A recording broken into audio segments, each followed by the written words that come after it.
नमस्कार, news our के खास कार्यक्रम आमना सामना में आपका स्वागत है। मैं हूं आपके साथ सूरज पाठक। आज इस कार्यक्रम में हम बात करेंगे कि जैसे जैसे मध्य प्रदेश में विधानसभा चुनाव नजदीक आ रहे हैं, उसी रफ्तार से नेताओं के दल बदलने की खबरें भी आ रही हैं। अपने अपने हित साधने की जुगत में सभी राजनीतिक दल लगे हुए हैं।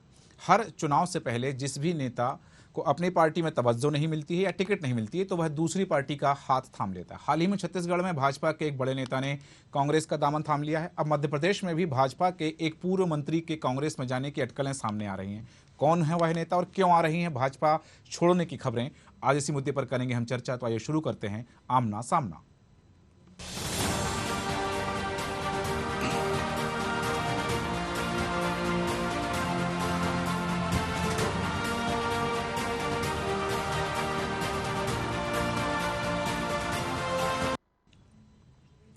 मध्य प्रदेश में विधानसभा चुनाव से पहले कांग्रेस ने बीजेपी के उन नेताओं पर डोरे डालना शुरू कर दिया है जो पार्टी से नाराज चल रहे हैं। इनमें दीपक जोशी का नाम भी शामिल है। पूर्व सीएम कैलाश जोशी के बेटे दीपक जोशी लंबे समय से पार्टी में स्वयं को उपेक्षित महसूस कर रहे हैं। ऐसे में पूर्व मंत्री दीपक जोशी के कांग्रेस में जाने की अटकलें भी चली हैं। अब उन्हें मनाने की तैयारी शुरू हो गई है। किस तरह सियासत गर्मा रही है, देखते हैं ये खास रिपोर्ट। पूर्व मंत्री दीपक जोशी का यू टर्न, कहा संगठन से बात करेंगे। एक दिन पहले कहा था 6 को कांग्रेस ज्वाइन करूंगा। डॉक्टर नरोत्तम बोले हम सब उनके साथ हैं। वे योग्य व्यक्ति हैं, हमारे वरिष्ठ कार्यकर्ता हैं, हम सब उनके साथ हैं। पूर्व सीएम कैलाश जोशी के बेटे हैं दीपक जोशी। बीजेपी के संस्थापक सदस्य थे कैलाश जोशी। हाट पिपल्या से चुनाव लड़ते रहे हैं दीपक जोशी। अब सिंधिया समर्थक मनोज चौधरी हैं विधायक।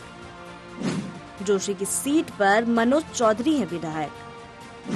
सिंधिया के बीजेपी में आने से बदला सियासी गणित।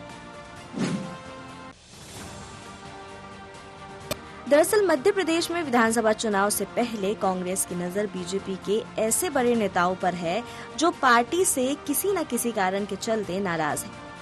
खासकर पूर्व मंत्री और पूर्व विधायकों पर कांग्रेस ने डोरे डालना शुरू कर दिए हैं। पूर्व सीएम दिग्विजय सिंह लगातार बीजेपी के ऐसे नेताओं के संपर्क कर रहे हैं।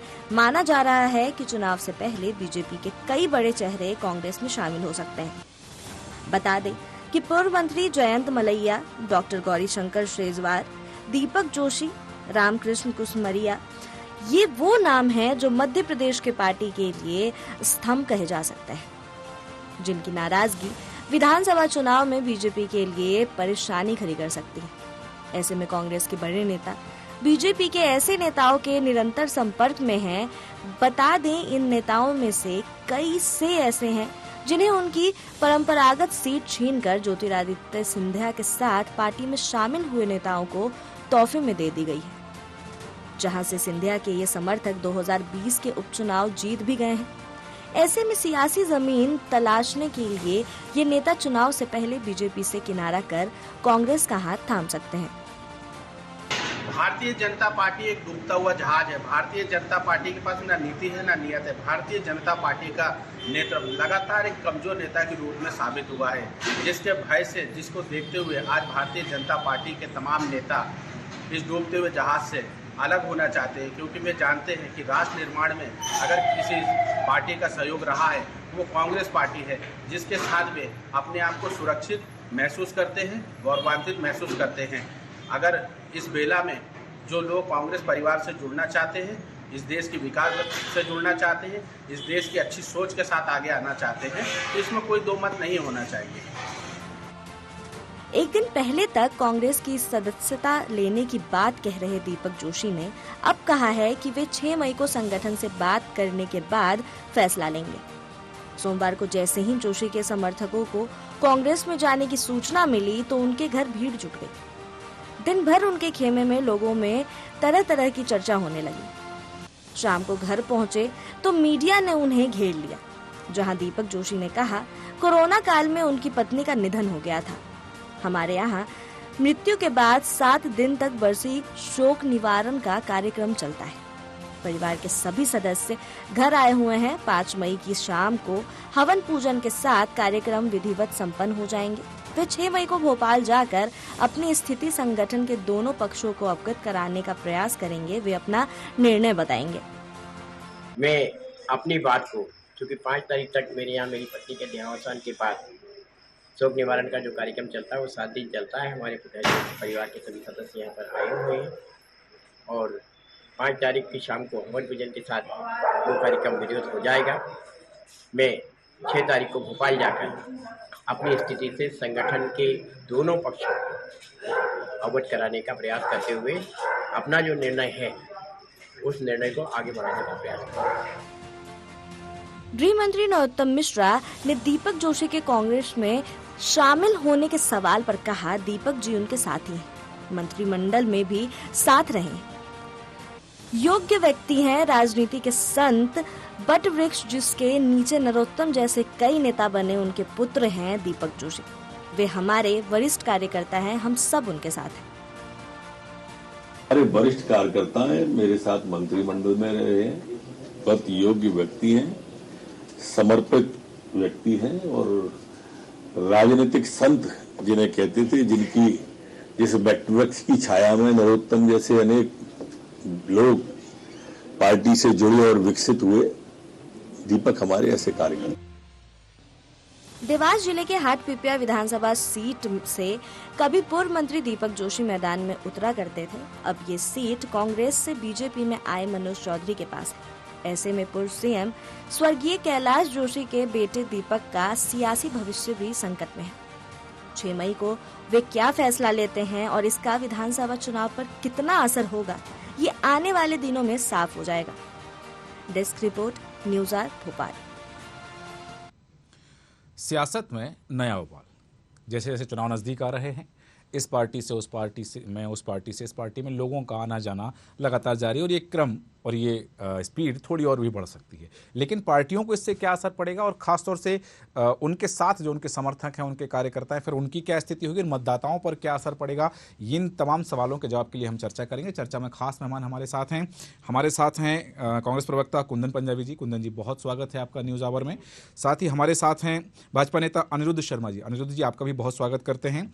और वरिष्ठ पत्रकार डॉक्टर राहुल रंजन जी हमारे साथ हैं। राहुल रंजन जी, आपका भी स्वागत करते हैं। और हमारे साथ हैं राजनीतिक विश्लेषक योगेश गुप्ता जी। योगेश जी, आपका भी स्वागत करते हैं। और सबसे पहले अनिरुद्ध जी, आपके पास आना चाहूँगा कि अब जो बात सामने आ रही है कि दीपक जोशी पार्टी से नाराज हैं, अपनी उपेक्षा बता रहे हैं कि पार्टी में उनकी उपेक्षा है, पार्टी में उनकी उपेक्षा की गई है, उनकी बात नहीं सुनी गई है। ऐसी स्थिति में ऐसे ये एक नहीं है, ये क्रम लगातार बढ़ भी सकता है। तो पार्टी जहां बताया जाता है कि Bharatiya Janata party cadre based party है, ऐसे में भाजपा के लोगों का लगातार कांग्रेस में जाना जो जारी है, इसके पीछे पार्टी को क्या नुकसान भुगतना पड़ सकता है, पहली बात। और दूसरी बात की क्या पार्टी अपने लोगों को संतुष्ट नहीं कर पा रही है?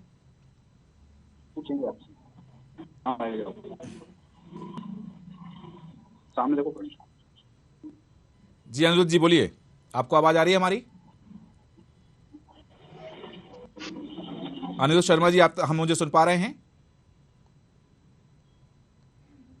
ठीक है, वापस आऊंगा आपके पास अनिरुद्ध जी। कुंदन पंजाबी जी, आपके पास आना चाहूंगा कि भारतीय जनता पार्टी में जिस तरह से नेताओं का पलायन वहां से जारी है, यहां हमने देखा कि 2020 में जिस तरह से उपचुनाव हुए और बहुत सारे वो नेता जो कांग्रेस की टिकट पर चुनाव लड़ते थे, बहुत सारे वो नेता जो उन लोगों के समर्थक थे, वो भाजपा में चले गए।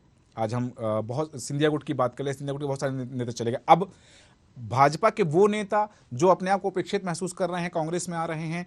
तो एक तरफ जहां कांग्रेस कहती है कि भाजपा कांग्रेस युक्त हो गई है, कांग्रेस मुक्त करने के बजाय, तो कहीं ना कहीं दूसरे दृष्टिकोण से देखा जाए तो कांग्रेस भी भाजपा युक्त होती जा रही है क्या? देखिए पाठक जी, पिछले लगभग 18 वर्ष से मध्य प्रदेश के अंदर भारतीय जनता पार्टी का शासन है जी, और कहीं ना कहीं भारतीय जनता पार्टी के बहुत सारे ऐसे नेता उपेक्षित महसूस कर रहे हैं जी।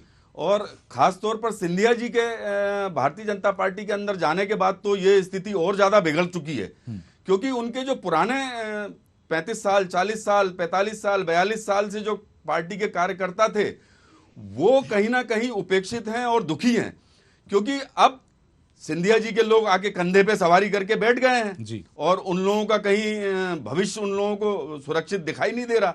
राजनीति के अंदर जब व्यक्ति आता है तो उसको ये लगता है कि मेरा भविष्य राजनीति के अंदर सुरक्षित भी होना चाहिए और संरक्षित भी होना चाहिए पार्टी द्वारा। तो ऐसे लोगों का ना भविष्य उनको दिखाई दे रहा है, ऐसे कार्यकर्ताओं को जो पुराने खांटी कार्यकर्ता है भारतीय जनता पार्टी के, जैसे दीपक जोशी जी और भी कई मैं मतलब जो है अभी कहना नहीं चाहता, लेकिन संपर्क में हैं ऐसे कई बड़े नाम जो संपर्क में हैं, वो कहीं ना कहीं उपेक्षित हैं, दुखी हैं। इसी वजह से भारतीय जनता पार्टी के अंदर ये भगदड़ का माहौल बना है। और ये भगदड़ का माहौल सूरज जी कहीं यहीं से शुरुआत नहीं हुई है, ये हिमाचल से मतलब जो है हवा चलते हुए और कर्नाटका के अंदर होते हुए और उसके बाद अब छत्तीसगढ़ के अंदर कल आपने देखा होगा किस प्रकार से नंद कुमार साय जी कितने पुराने वरिष्ठ भारतीय जनता पार्टी के कार्यकर्ता और मध्य प्रदेश अविभाजित मध्य प्रदेश के छत्तीसगढ़ के अध्यक्ष रहे भारतीय जनता पार्टी के, वो उन्होंने कांग्रेस पार्टी का दामन थाम लिया और हम उनका स्वागत करते हैं कि कहीं ना कहीं उनको कांग्रेस की विचारधारा के अंदर कुछ समझ में आया होगा, कुछ नजर आया होगा। कुंदन जी, ये जो आगमन हो रहा है बीजेपी के नेताओं का कांग्रेस में, तो ये चुनावी दृष्टिकोण से है, यहाँ उनकी उपेक्षा नहीं होगी या यहाँ उनको बराबर तवज्जो मिलेगी, इस बात की कांग्रेस उनको गारंटी देती है क्या?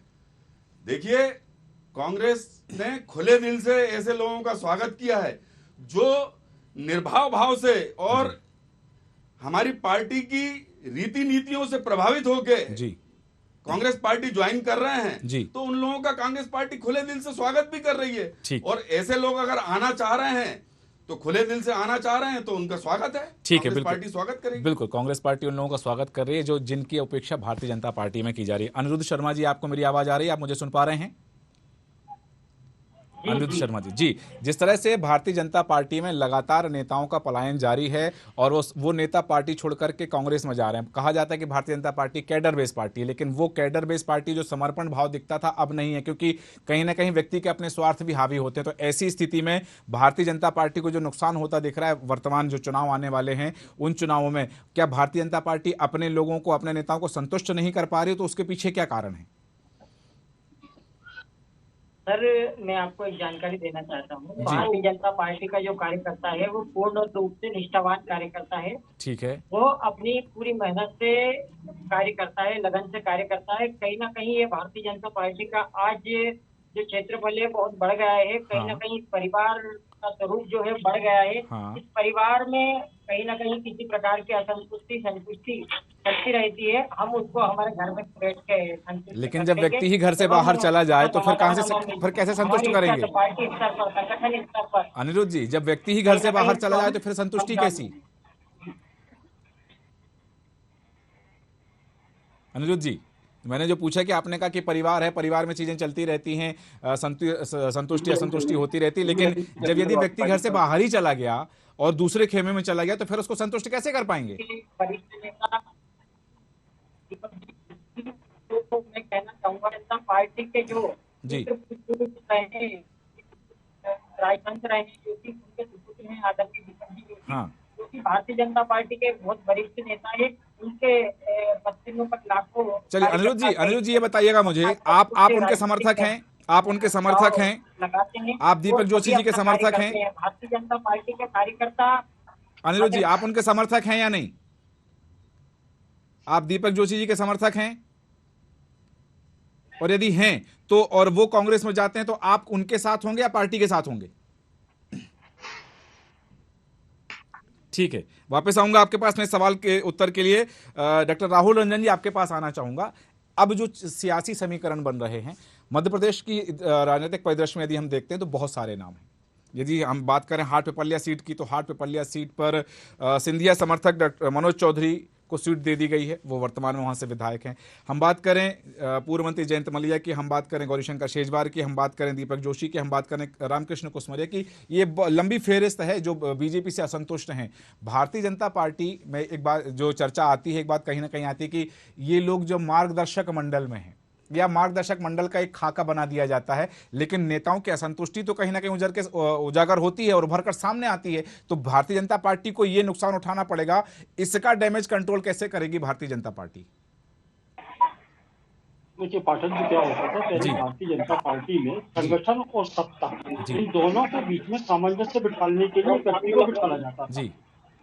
कुछ वर्षों में ये हुआ कि संगठन सत्ता के करीब चला गया। जब सत्ता के करीब संगठन चला जाएगा तो स्थितियां ऐसी ही भी, क्योंकि संगठन लगाम कसना चाहता है और सत्ता के लोग बेलगाम होना चाहते हैं। हाँ। स्थितियां अनुकूल इसलिए नहीं बन पा रही है कि बहुत लंबे अरसे तक मध्य प्रदेश में भारतीय जनता पार्टी के संगठन में ऐसा कोई व्यक्ति नहीं आया जो ये नेताओं को, जो सत्ता में है, जो भारतीय जनता पार्टी के लिए काम करते हैं, उनको समझा सके या उनको भरोसे में ले सके। इसलिए यह भगदड़ आपको दिखाई दे रही है। और अभी समझाइश के लिए ऐसा कोई चेहरा भारतीय जनता पार्टी के सामने नहीं है जो अपने इस असंतुष्ट कार्यकर्ताओं को, असंतुष्ट नेताओं को ये भरोसा दिला सके या उनको समझा सके कि हम भविष्य आपका देख रहे हैं, अच्छा भविष्य की कल्पना हम कर सकते हैं। तो ऐसा आश्वासन देने की स्थिति में भारतीय जनता पार्टी में कोई नहीं है। आश्वासन वो लोग दे रहे हैं जो सत्ता में बैठे हुए हैं। तब ऐसे लोगों के साथ में जब दीपक जोशी का आप नाम ले रहे हो, जयंत मलैया के सुपुत्र का आप नाम ले रहे हो, गौरीशंकर शेजवार का नाम ले रहे हो, आप ग्वालियर बेल्ट में देखिए अनूप मिश्रा एक लंबे समय से किनारे हैं, दीपक जोशी बहुत लंबे समय से किनारे हैं, और दीपक जोशी ने हर मंच पे लगभग आवाज उठाई है। तो उस समय जब दीपक जोशी आवाज उठा रहे थे तब क्या भारतीय जनता पार्टी के संगठन ने या फिर सत्ता में बैठे हुए लोगों ने उनको समझाइश दी? नहीं समझाइश दी। तो व्यक्ति क्या होता है कि अपने घर में जब उपेक्षा महसूस करता है तब दूसरे घर का रास्ता देखता है। तो दीपक जोशी के मन में नहीं बल्कि भारतीय जनता पार्टी के ऐसे बहुत सारे कोने हैं जिनमें खलबलाहट मची हुई है, जो मौके की तलाश कर रहे हैं और वो जाएंगे। और ये नहीं कहता कि कांग्रेस में नहीं होंगे, कांग्रेस में भी कुछ लोग होंगे और अन्य दलों में भी होंगे। तो राजनीति जो क्या होता है कि जब आता है चुनाव का समय तो इस तरह की भगदड़ आपको दिखाई देती है। लेकिन सबसे बड़ी बात ये होती है कि जो डैमेज होने वाला है इसको कंट्रोल करने वाला कौन है। कांग्रेस में आपको दिखाई दे रहा है कि दिग्विजय सिंह मैदान में निकल गए, कमलनाथ मैदान में निकले हुए हैं, कंटिन्यू वो कार्यकर्ताओं के साथ में संपर्क कर रहे हैं। आपको भारतीय जनता पार्टी में इस तरीके की कोई तैयारी आपको दिखाई दे रही है? बैठ के हो रही है कई समय से, लंबे समय से समझाइश रायशुमारी बंद कमरे में होती है, समझाइश ओपन में। बिल्कुल ये तरीका है ना? सही कहा। अब समझाइश, अब सार्वजनिक यदि दीपक जोशी को आपको समझाइश देनी है या दीपक जोशी को मनाना है तो उनके साथ जो कार्यकर्ताओं की भीड़ है, क्योंकि आप दीपक जोशी को नहीं मनाएंगे बल्कि हार्ट पिपलिया की जो सीट है वहाँ के जो कार्यकर्ता है, समर्थक है, उनको भी मनाना पड़ेगा। क्योंकि दीपक जोशी का अकेले का जाना एक विधानसभा क्षेत्र से असंख्य कार्यकर्ताओं का आपके साथ में चले जाने की स्थिति बन जाएगी। बिल्कुल सही कहा। एक व्यक्ति नहीं जा रहा बल्कि एक समूह जाएगा। बिल्कुल, उनके समर्थक भी हैं। गौरीशंकर शेजवार के बिल्कुल रायसेन में गौरीशंकर शेजवार के सुपुत्र के साथ में वही है। जयंत मलैया जी के सुपुत्र को बड़ी मुश्किल से भी समझा पाए हैं मंच पे लाके, लेकिन समझा तो लिया है संगठन ने, लेकिन फिर भी उनके जो बयान आ रहे हैं उसमें लग रहा है कि अभी वो नाखुश ही है, खुश नहीं हो पाए। ठीक है, बिल्कुल तो सही खुश कहा। कौन करेगा ये तय करना पड़ेगा भारतीय जनता पार्टी के। बिल्कुल सही कहा कि एक ऐसा चेहरा जैसे आपने कहा कि कांग्रेस में लगातार कार्यकर्ता संपर्क किया जा रहा है, लेकिन भारतीय जनता पार्टी में जो बैठकों का दौर तो चल रहा है, चुनावी तैयारी तो दिख रही है, लेकिन वो जमीनी स्तर पर कितनी उतर रही है ये अभी इसका पटाक्षेप नहीं हो पाया है। बात करूंगा आपसे योगेश गुप्ता जी, एक बात जानना चाहूंगा आपसे कि जिस तरह से ये पूरा सियासी समीकरण बन रहा है, यदि हाट पिपलिया सीट से दीपक जोशी मनोज चौधरी के अगेंस्ट जाते हैं तो फायदा कैसे होते दिख रहा है आपको? देखिए सूरज जी, बतौर राजनीतिक विश्लेषक आपके चैनल पर बैठने का आपका और चैनल का आभार प्रकट करता हूँ। दीपक जोशी को मैं छात्र राजनीति के समय से जानता हूँ, पहचानता हूँ। काफी ऊर्जावान नेता है, एबीवीपी से छात्र संघ का चुनाव जीत चुके हैं, 3 बार के विधायक है, मंत्री रह चुके हैं और मूल भारतीय जनता पार्टी के फाउंडर मेंबर्स के पुत्र हैं। तो इस प्रकार की जो कवायद उन्होंने 2020 में भी की थी दीपक जोशी जी ने, अगर आपको याद दिलाऊं, जब मनोज चौधरी ने पाला बदला था तो उपचुनाव के समय दीपक जोशी जी भारतीय जनता पार्टी को छोड़कर जाना चाहते थे। उस समय कैलाश विजयवर्गीय जी ने उनको समझा बुझाकर मना लिया था। निश्चित रूप से ऊर्जावान नेता है, बड़ा समूह है, उनके साथ कार्यकर्ताओं की फौज है, इससे इनकार नहीं करता हूँ। लेकिन 6 दिन पहले अगर अलर्ट वीडियो आया है, कोई वायरल हुआ है, उसके पीछे उनका एक मकसद है, क्योंकि काफी परिपक्व नेता है वो मेरी नजर में। तो उन्होंने एक मैसेज जनरेट किया है पार्टी को, पार्टी के वरिष्ठ लीडर्स को, कि मैं 6 तारीख को कोई निर्णय लूंगा, उसके पहले आप अगर मेरे साथ बैठकर बातचीत करना चाहते हैं तो दरवाजे खुले हुए हैं। तो मैं स्पष्ट रूप से मानता हूँ कि दीपक जोशी जैसे ऊर्जावान नेता को भारतीय जनता पार्टी के वरिष्ठ नेता जाने नहीं देंगे। हाँ। और मनोबल कर हाँ।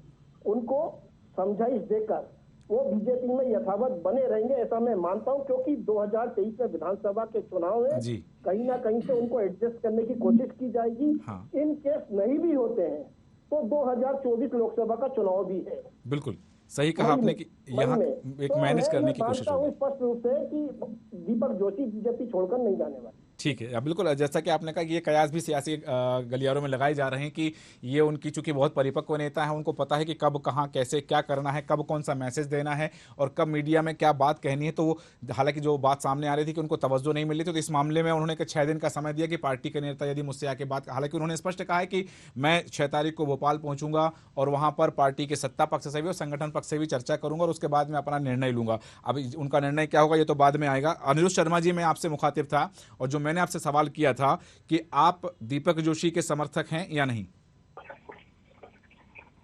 भारतीय जनता पार्टी का प्रत्येक कार्यकर्ता बागली विधानसभा का स्वर्गीय कैलाश जी जोशी राजनीति के संत कहा जाते हैं। उनके 25 पर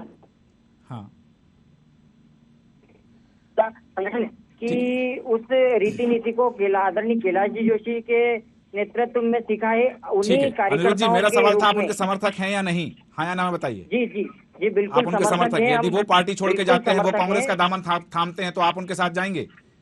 जी, वो इस प्रकार का निर्णय भारतीय जनता पार्टी के वरिष्ठ नेता आदरणीय दीपक जी जोशी नहीं लेंगे, जहां तक कार्यकर्ताओं को पता है। क्योंकि ये एक बहुत बड़ा परिवार है भारतीय जनता पार्टी का। कहीं ना कहीं इसमें उठापटक मैं एक संभावना व्यक्त कर रहा हूँ यदि वो जाते हैं तो, मैं एक संभावना व्यक्त कर रहा हूँ यदि वो जाते हैं तो आपका निर्णय क्या होगा व्यक्तिगत? जी, किसी प्रकार से कोई निर्णय यहाँ पर अभी नहीं ले सकते, क्योंकि भारतीय जनता पार्टी का प्रत्येक कार्यकर्ता आदरणीय दीपक भैया से जुड़ा है और जुड़ा रहेगा। ठीक है, तो एक कुंदन पंजाबी जी आपके पास आना चाहूंगा कि वो एक जैसे कि बात आई है, डॉक्टर राहुल रंजन जी ने भी जो बात कही कि दीपक जोशी ने एक समूह है, उनके साथ कार्यकर्ताओं का एक समूह है।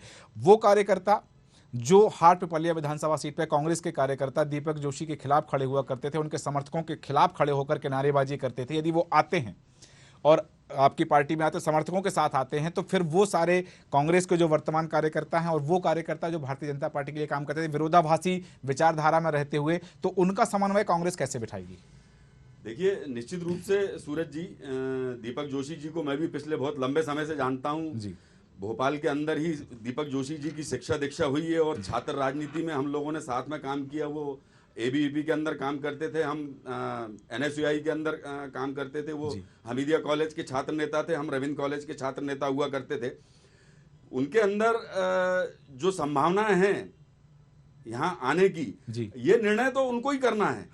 और अगर ये निर्णय करते हैं तो हम उनका स्वागत करेंगे और जो उनके साथ में जो लोग आएंगे कहीं ना कहीं वो भी तो उपेक्षित हैं। उन लोगों को भी तो उपेक्षा का वातावरण, जब उनके क्षेत्र के लोगों से पहले उनने बैठ के चर्चा की होगी, उसके बाद इतना बड़ा निर्णय निकल के आया है कि मैं आने वाली 6 तारीख को कांग्रेस ज्वाइन करूंगा। तो ये ऐसा छोटा निर्णय नहीं है। उनने अपने क्षेत्र के लोगों के साथ में चर्चा की होगी, अपने वरिष्ठ लोगों के साथ में चर्चा की होगी, अपने साथियों के साथ चर्चा की होगी, अपने कार्यकर्ताओं के साथ में चर्चा की होगी। उसके बाद में उन्होंने ये इतना बड़ा फैसला लिया होगा। तो अगर वो आते हैं तो फिर सभी लोग समाहित हैं, उनका स्वागत है। ठीक है, बिल्कुल जैसे कि आपने कहा है कि यदि ऐसा होता है तो बहुत अलहदा तस्वीर होने वाली है इस सीट की। हालांकि ऐसी ये तस्वीरें मध्य प्रदेश की और भी कई सीटों पर हमें देखने मिल सकती हैं, लेकिन डॉक्टर राहुल रंजन जी, जो मैं चर्चा कर रहा हूं कि यदि इस सीट पर ऐसा होता है तो वो कार्यकर्ता जो पहले कांग्रेस के कार्यकर्ता थे, अपने नेता के साथ जाते थे जनसंपर्क करने और भारतीय जनता पार्टी की खामियां गिनाते थे, वो कार्यकर्ता अब मनोज चौधरी के साथ हैं और मनोज चौधरी अब जाएंगे भारतीय जनता पार्टी की खूबियां गिनाएंगे। और यदि दीपक जोशी आते, जो संभावना व्यक्त की जा रही है, तो वो कार्यकर्ता जो अब तक भारतीय जनता पार्टी की खूबियां गिनाते थे अब भारतीय जनता पार्टी की खामियां गिनाते नजर आएंगे। ये अलहदा तस्वीर के आपसे विवेचना चाहता हूं। देखिए, एक चीज तो आप कह लीजिए, आग लगी है तभी धुआं उठा है। दीपक जी ने यदि कोई बात कही है तो कहीं ना कहीं जी योगेश जी आऊंगा आपके पास। तब जाकर के ये बात यहाँ तक आई है कि उन्होंने भारतीय जनता पार्टी को छोड़ने का। अब यह राजनीतिक चीज होती है कि आप अपने संगठन पे दबाव बना रहे हैं या फिर अपने वरिष्ठ नेताओं पे दबाव बना रहे हैं।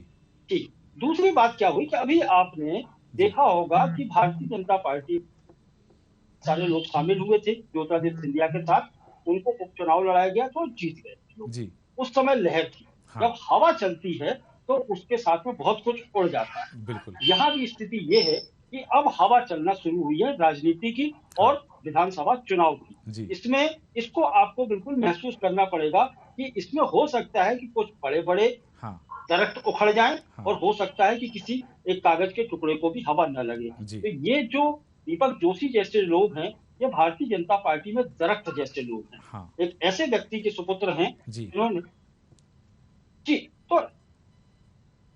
तो इन लोगों ने बहुत मेहनत की है। अब क्या होता है कि एक लंबे समय तक आप संगठन और सत्ता के साथ में जुड़ करके आपकी राजनीतिक आकांक्षाएं भी बढ़ जाती हैं और उम्मीद की जा सकती है कि हमारा भविष्य बहुत अच्छा होगा राजनीति में। दीपक जोशी जैसे युवा नेता को अब कुछ समय के बाद में लगने लगा है कि अब यहाँ राजनीतिक भविष्य हमारा नहीं है।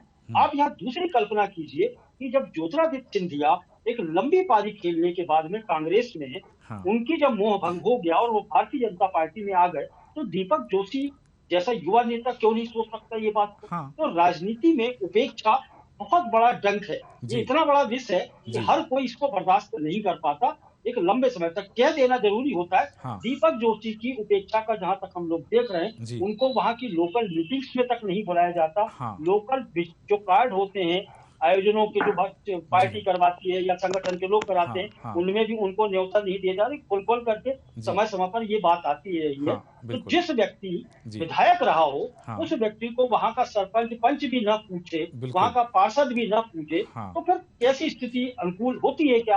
आप सोचिए। तो ये कचोटती है मन को। तो अब ये जरूर है कि पार्टी के लोग हैं, संगठन के लोग हैं, उनको मना लेंगे, वो अपने घर वापसी हो जाएंगी, आत्मा की आवाज जैसे शब्द आपको सुनाई देंगे। लेकिन ये बात उठी है तो लंबी जाएगी और इससे चाहे भारतीय जनता पार्टी हो, उसके अंदर खलबली आपको दिखाई देगी। और हो सकता है कि संगठन के लोग इसको लेकर के दीपक जोशी के बयान को या कदम को लेकर के सक्रिय हो जाएं और कुछ आपको नया देखने को मिल जाए। बिल्कुल सही कहा आपने कि बात निकली है तो दूर तक जाएगी और कितनी दूर तक जाती है और किस परिणाम को प्राप्त होती है ये तो देखना पड़ेगा। योगेश जी, आप कुछ कह रहे हैं, पहले अपनी बात रखें, फिर एक सवाल भी लेकर आपके पास आ रहा हूँ। योगेश गुप्ता जी, आप सुन पा रहे हैं हमें? जी ठीक है, वापस आता हूं आपके पास में। और हमारे साथ जुड़े हुए हैं भारतीय जनता पार्टी के जिलाध्यक्ष देवास से राजीव खंडेलवाल जी। राजीव खंडेलवाल जी, बहुत स्वागत है आपका न्यूज आवर में। जी वापस आऊंगा आपके पास में योगेश गुप्ता जी। राजीव खंडेलवाल जी, आपसे मुखातिब हुए इस समय में, और जिस तरह से बात सामने आ रही दीपक जोशी के पलायन करने की, बहुत विश्लेषण से बात सामने है कि उन्होंने, हो सकता है ये उनकी एक सोची समझी चाल हो, जो उन्होंने अपनी उपेक्षा की बात अपने पार्टी के वरिष्ठ नेताओं तक पहुंचाने के लिए ये बात रखी हो, और 6 तारीख को वो आएंगे, क्या निर्णय लेंगे, दोनों पक्षों में बात करेंगे। इस बात को लेकर के देवास जिले में भारतीय जनता पार्टी के कार्यकर्ताओं का क्या रिएक्शन है, क्या प्रतिक्रिया आ रही है? कोई रिएक्शन नहीं है, उनसे बातचीत हो गई है और उनकी वो कार्यकर्ताओं के सामंजस्य की बात में जो चर्चाएं हुई थी उसमें हमने सबसे बातचीत कर ली है। और ये भारतीय जनता पार्टी इतना विशालकाय परिवार है कि सब मिल बैठकर उचित प्लेटफॉर्म पर चर्चा करके आपस में बातचीत करके सब बातचीत हो जाती है। और मुझे लगता है कि आदरणीय दीपक जोशी जी हमारे नेता हैं, मार्गदर्शक हैं, देवास जिले का नेतृत्व करते हैं। तो उससे कहीं न कहीं अगर कोई बातचीत उनके मन में आई है तो उसका चर्चा करके और उसका समाधान करके, उन सारी समस्याओं का निदान करके और वो विचारधारा को लेकर काम जी। योगेश जी, आप ही के पास आ रहा हूँ जी। राजीव खंडेलवाल जी, मैं एक सवाल पूछना चाह रहा था, बिल्कुल कुंदन जी आपके पास भी आऊंगा। आपसे जानना चाह रहा था राजीव खंडेलवाल जी कि आपकी इससे आज से पहले दीपक जोशी से मुलाकात कब हुई थी? मेरी कल ही बातचीत हुई थी, फोन पर भी बातचीत हुई। परसों मन की बात के कार्यक्रम के लिए मेरी बातचीत हुई। परसों वो मतदान केंद्र पर सिंगावदा भी गए थे, मन की बात का कार्यक्रम भी सुना। यशस्वी प्रधानमंत्री जी के लिए उन्होंने वीडियो भी जारी करा। और क्योंकि वो एक विचार को लेकर काम करने वाले नेता रहे हैं, उनके परिवार में जनसंघ के जमाने से पार्टी को करता मिला है, तो कहीं न कहीं वो सब बातों को लेकर उन्होंने नाराजगी थी वो उचित प्लेटफॉर्म पर रखी है। मतलब ये जो अभी 2-3 दिन की चर्चा हुई है, इसके पहले कितना गैप रहा दीपक जोशी और आपकी चर्चा में? मैं तो निरंतर उनसे सप्ताह में 1-2 बार हमारी आपस में चर्चा होती रहती है, क्योंकि पार्टी के निरंतर कार्यक्रम चल रहे हैं। और उस कार्यक्रम के दौरान हर बैठक में उनको आमंत्रित करना, उनको बुलाना, उनका मार्गदर्शन लेना, ये सब काम। मतलब जो वो जो कह रहे हैं कि पार्टी में उनकी पूछ परख नहीं है, ये बात गलत बता रहे हैं आप? नहीं, बिल्कुल गलत है। सब उनको सम्मान। ठीक है, वापस आता हूँ आपके पास में। योगेश जी, आप कुछ कहना चाहें, अपनी बात रखें। देखिए सूरज जी, दीपक जोशी जी हाट पिपलिया से चुनाव लड़ते हैं। हाँ। तो आपके दर्शकों को आपके चैनल के माध्यम से एक जानकारी देना चाहता हूँ जी। कल ही एक श्रद्धांजलि सभा में हाँ। कांग्रेस के वरिष्ठ नेता सज्जन सिंह वर्मा जी ने हाँ। हाट पिपलिया सीट से राजीव सिंह बघेल का टिकट फाइनल कर दिया है। हाँ। ये वीडियो भी वायरल है, आप सम्मानित मीडिया के समक्ष होगा। जी जी जी। तो अब सोचने वाली बात यह है कि कमलनाथ जी टिकट बांट रहे हैं या सज्जन सिंह वर्मा जी टिकट बांट रहे हैं, एक बात। दूसरी बात, अगर वो कंफर्म कर दिया है हाँ। तो फिर दीपक जोशी जी का हाट पिपलिया से चुनाव लड़ना तो मतलब बनता ही नहीं है। ठीक है। क्योंकि उधर से अगर बनेगा तो भारतीय जनता पार्टी की तरफ से ही बनेगा। ठीक है। मनोज चौधरी, क्योंकि सर्वे के नाम पर उनका टिकट काटा जा सकता है। हाँ। मनोज चौधरी जी का, जिस प्रकार गुजरात में, जिस प्रकार हिमाचल में 70% 60% टिकट काटे गए थे। हाँ। उस आधार पर, क्योंकि ये देखना बड़ा दिलचस्प होगा भारतीय जनता पार्टी के लिए कि 2023 के मिशन में 28 कांग्रेस के जो पुराने विधायक जी और अपने लोग, हाँ, उनको कहां तक ये सामंजस्य बिठाएंगे। निश्चित रूप से उन 28 में से कई लोगों की बलि दी जाएगी। बिल्कुल सही कहा आपने कि वो तो था 2000 Joshi ji should be adjust. बिल्कुल 2020 में जो कुछ था वो सत्ता में आने के लिए सारी कवायद की गई थी और सत्ता पे आसीन होने के बाद में अब चूंकि हम सत्तारूढ़ हैं तो अब ये आपने एक सही शब्द कहा कि उनमें से कुछ लोगों की बलि दी जाएगी। कुंदन जी, आप कुछ कह रहे थे, अपनी बात रखें और फिर डॉक्टर राहुल रंजन जी आपके पास आ रहा हूँ। देखिए सूरज जी, जिस प्रकार से मैंने शुरुआत में ही कहा था कि ये बदलाव की बयार चल रही है इस समय देश के अंदर। जी, राहुल गांधी जी की भारत जोड़ो यात्रा के पश्चात जिस प्रकार से कर्नाटका के अंदर भी अभी आपने देखे बदलाव की बहार मतलब जो है वो चली, भगदड़ की स्थिति चली, और उसी प्रकार से हिमाचल के अंदर भी वही हालात हुए थे। अब छत्तीसगढ़ के अंदर इसकी शुरुआत हुई है और उससे लगे हुए अब मध्य प्रदेश के अंदर बात है। तो आने वाले आपको समय के अंदर बहुत सारे ऐसे चेहरे और बहुत सारे नाम, बड़े नाम आपको कहीं ना कहीं ऐसी स्थिति का सामना करते हुए दिखाई देंगे और संपर्क में होते हुए वो आना अगर चाहेंगे कांग्रेस पार्टी के अंदर, कांग्रेस पार्टी की रीति नीतियों के साथ में, तो हम उनका स्वागत करेंगे। और ऐसे बहुत सारे चेहरे हैं। मैं आपको कहना चाहता हूं इस समय मध्य प्रदेश के अंदर भी बदलाव की बहार चल रही है और प्रदेश की जनता कहीं ना कहीं उनके साथ साथ उनके कार्यकर्ता और उनके नेता भी उपेक्षित और अपने आप को कहीं ना कहीं दबा कुचला महसूस कर रहे हैं। इसलिए ये कुंदन जी बदलाव होगा। कुंदन जी, आपने अपने प्रथम वक्तव्य में एक बात कही थी कि कई भारतीय जनता पार्टी के नेता संपर्क में जो कांग्रेस में आना चाह रहे हैं। क्या ये वो सीटें हैं जहां पर कांग्रेस के पास प्रत्याशी नहीं है, फिर कांग्रेस के पास जिताऊ प्रत्याशी नहीं, इसलिए भारतीय जनता पार्टी के लोगों को ला रही है? ऐसा बिल्कुल भी नहीं है। पूरे प्रदेश के अंदर से मतलब जो है ये वातावरण बना हुआ है। आज ही आस्था के एक बहुत बड़े पीएसपी मध्य प्रदेश के अध्यक्ष, प्रज्ञा समाज पार्टी के अध्यक्ष कमल सिंह चौहान ने अपने 2 से 2,2500 साथियों के साथ में माननीय कमलनाथ जी के समक्ष कांग्रेस ज्वाइन की है। ये बदलाव की बहार है। ये पूरे प्रदेश के अंदर ये स्थिति बन रही है। आज भारतीय जनता पार्टी के अंदर भगदड़ का माहौल है और निश्चित है ये माहौल और बढ़ेगा। बिल्कुल सही कहा कि प्रजातांत्रिक समाधान पार्टी के कमल सिंह चौहान अपने समर्थकों के साथ, हजारों समर्थकों के साथ कांग्रेस में ज्वाइन उन्होंने कर लिया। पीसीसी चीफ के साथ सदस्यता ली है, उनके सामने सदस्यता ली और उन्होंने सदस्यता दिलाई। ठीक है, ये जो आप भगदड़ का जो आपने बात कही है ये कांग्रेस से भी हो सकती है। कुंदन जी, देखिए आज जो कांग्रेस के अंदर अगर आप बात कर रहे हैं तो जो पिछली बार हम तो ये कहेंगे जो बिकने वाले थे, जो बिकाऊ थे वो जा चुके। अब टिकाऊ लोग हैं और टिकाऊ लोग ही ये देख के यहाँ पे आना चाह रहे हैं कि हमें अब यहाँ पे आके टिकना है। तो ऐसे लोगों का हम खुले दिल से स्वागत करेंगे। ठीक है, कम शब्दों में डॉक्टर राहुल रंजन जी आपकी प्रतिक्रिया इस पूरे विषय को लेकर, और फिर राजीव खंडेलवाल जी आपके पास आता हूँ। पाठक जी, राजनीति का दूसरा नाम है अवसर जी। अवसर जिसको दिखाई देगा और जहां दिखाई देगा वो पहुंच जाएगा। आप बिल्कुल किसी को भी नहीं रोक सकते राजनीति में कि आप एक घर में एक बाड़े में बांध करके नहीं रख सकते। ये महत्वाकांक्षा और अवसर का वक्त है।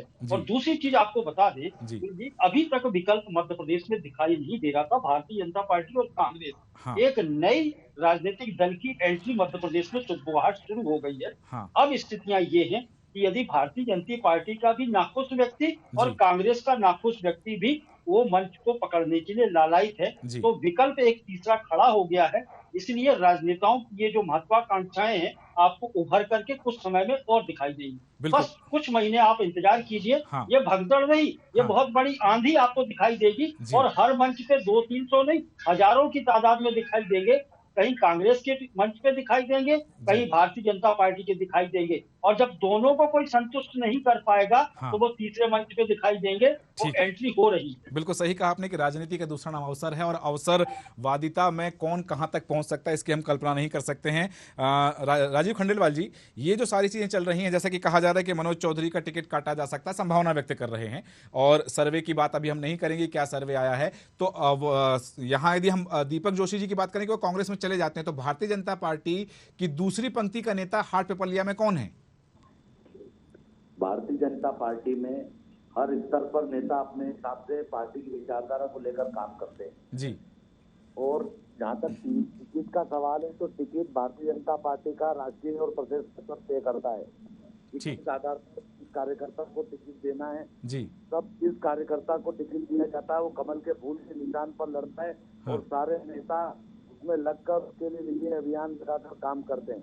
ठीक। तो भारतीय जनता पार्टी में इस प्रकार का मंडल, जिला, और जिले से मंडल और शक्ति केंद्र और नीचे तक का संगठन है। हाँ। मैं तो ये कहना चाहता हूँ कि कांग्रेस के पास न तो कोई संगठन है, न कांग्रेस के पास कोई नीति है, न कांग्रेस के पास कोई नेता है। हाँ। 80 साल के वो नेता जो 1960 के दशक में कांग्रेस का नेतृत्व करते थे, हाँ। वो आज के वर्तमान दौर में नेतृत्व करना चाहते हैं।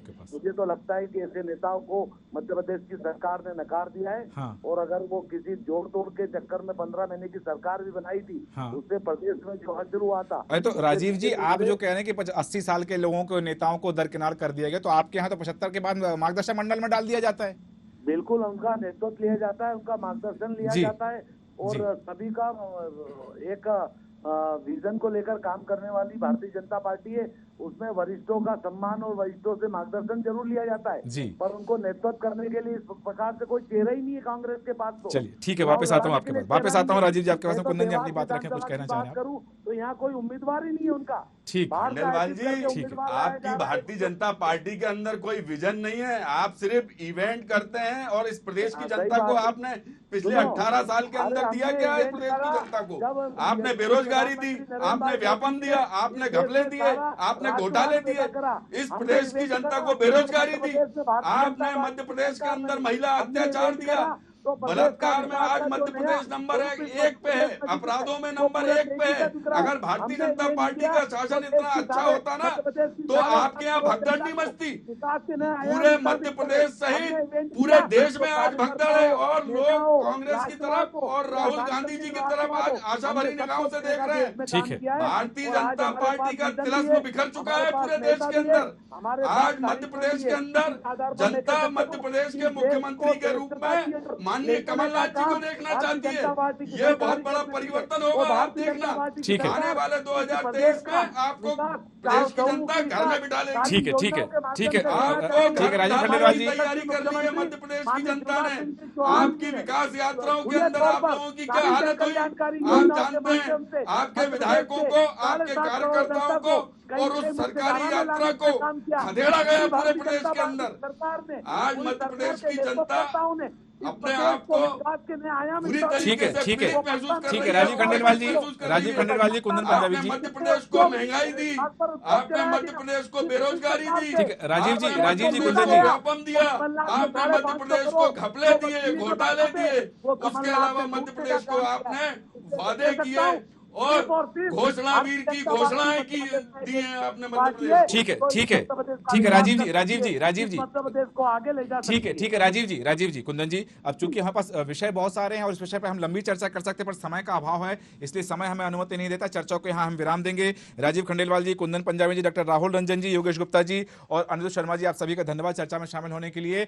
और अब ये देखा जा रहा है कि कांग्रेस में दीपक, हालांकि ये जो कवायद है, ये अनुमान लगाया जा रहा है, अटकलें हैं, 6 तारीख को क्या फैसला लेते हैं दीपक जोशी और सत्ता से और संगठन से चर्चा करने के बाद में उनका क्या निर्णय होगा, यह तो 6 तारीख को ही पता चलेगा। लेकिन अभी जो बात आ रही है कि सियासत में एक नया उबाल आ गया है, और जो चर्चा के दौरान बात सामने आई कि ये बानगी नहीं कही जा सकती, बानगी तो हो चुकी है, लेकिन इसकी परिणति और इसके विकराल रूप में देखी जा सकती है कि हजारों की संख्या में नेता अपना मंच बदलते हुए